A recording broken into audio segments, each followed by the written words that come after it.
Hi everyone, this is Dr. Chris Ng here, and I'm going to be your week 16 lead.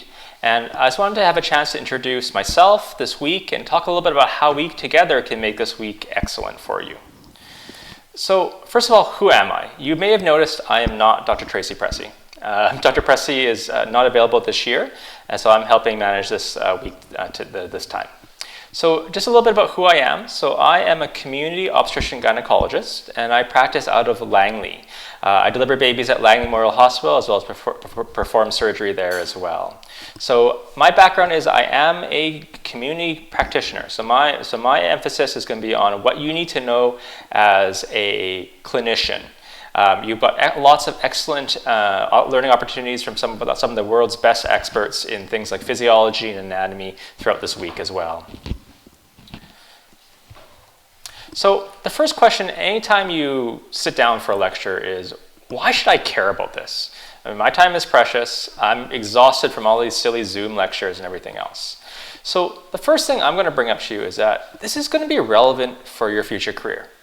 I'm certainly hoping that some of you guys at the end of this week will be inspired to consider obstetrics and gynecology as your future career, or include part of obstetrics into a family practice, for example.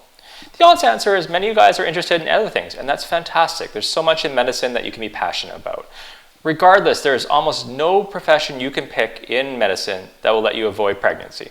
So whether you're going to be a cardiac surgeon, you're still going to have to know about pregnant patients. Whether you're a radiologist, pathologist, you will see pregnancy on your work table every day. All right? So these are key things that will actually affect your future. And I'd encourage you to focus on takeaways. For example, if you're interested in emergency medicine, think about how ACLS changes. How does a resuscitation change to a pregnant mom? And we'll kind of go through some of those tidbits, and happy to add them just so you feel this is very relevant to what your future goals are. Second thing is I'm hoping you're going to find this intellectually fascinating. Pregnancy is crazy.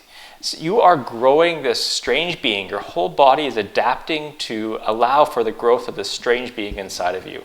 And that has huge ramifications on the way your heart, your brain, your lungs all function. And you're going to learn a lot in that lecture on maternal adaptations to pregnancy. So I find it's really, really cool. And finally is that one of the greatest privileges of being in medicine is that you will gain information that will help guide you, your loved ones, throughout the rest of your life. I can promise you, you will be getting lots of questions asking you about pregnancy and babies as well. So this is knowledge you're going to take away, and it's going to empower you to live a healthier life and make great decisions and great advice for your loved ones. So this is the week schedule. I'm not going to go into too much depth because you guys are smart. You guys can read it yourself. If you have any questions, please let me know. You'll be seeing me again on the Wednesday large group session, as well as on the Friday week wrap up at the very end. I'm just going to highlight that one for you. So that's the one from 12 to 12:30. This is really an opportunity for us to just quickly go through the CBL case and answer any questions that you have. So there'll also be a chance for an open question answer after that period as well. So really, it's only going to be as useful or as good as you guys make it. So please post your feedback on Piazza, and I'll be creating a post about that shortly.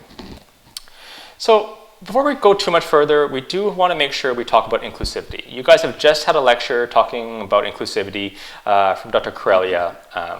So this is the SOGC, which is the Society of Obstetricians and Gynecologists of Canada's statement on inclusivity. And I'm just going to read it out just so it's very clear. Basically, this week's presentations will be using gendered language, and really it's in order to facilitate sort of easy communication. It is still meant to be inclusive of all individuals, especially those who do not identify as women or female. And that's important that we encourage healthcare providers to engage in respectful conversation with patients about their gender identity, their preferred gender pronouns, and then really apply the knowledge that you gain from this course in a way that's sensitive to each person's needs. So it's not that we're trying to be insensitive, but at the same time we're trying to make sure things are very clear as well. So the biggest thing is that I'm sure you guys have figured out learning on Zoom is challenging.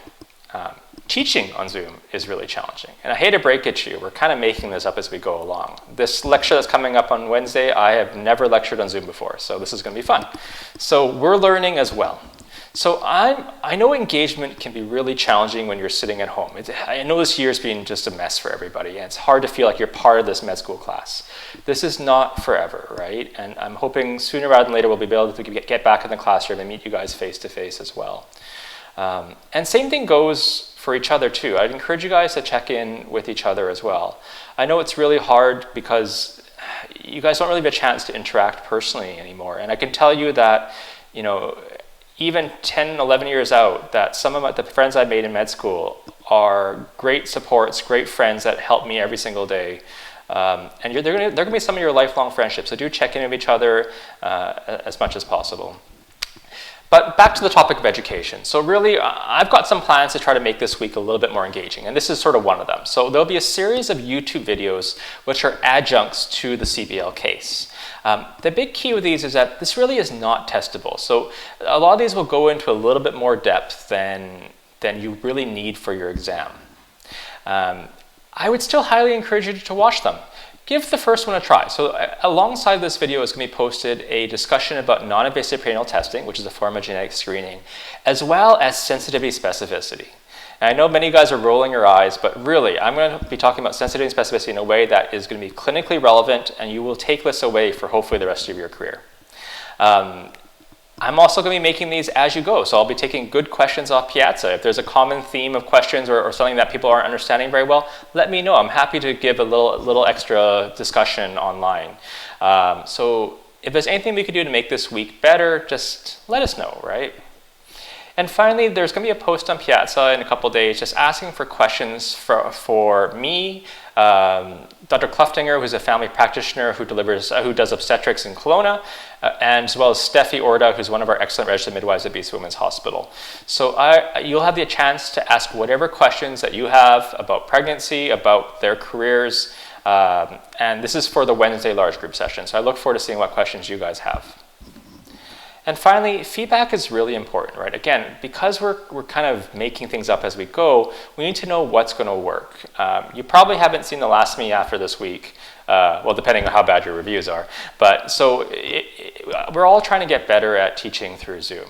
So suggestions are more than welcome, and please leave feedback about what you thought was useful. I'm curious to know if you think those video adjuncts are done at too high a level, because again, I'm used to teaching at the residency or continuing education level. So I look forward to your feedback. Anyways, guys, I really hope you enjoy this week. This really is a really important week. I know this has been a long slog to the end of the first semester, but I hope you guys will enjoy your week. Okay, any questions, you call me. Okay, take care, bye.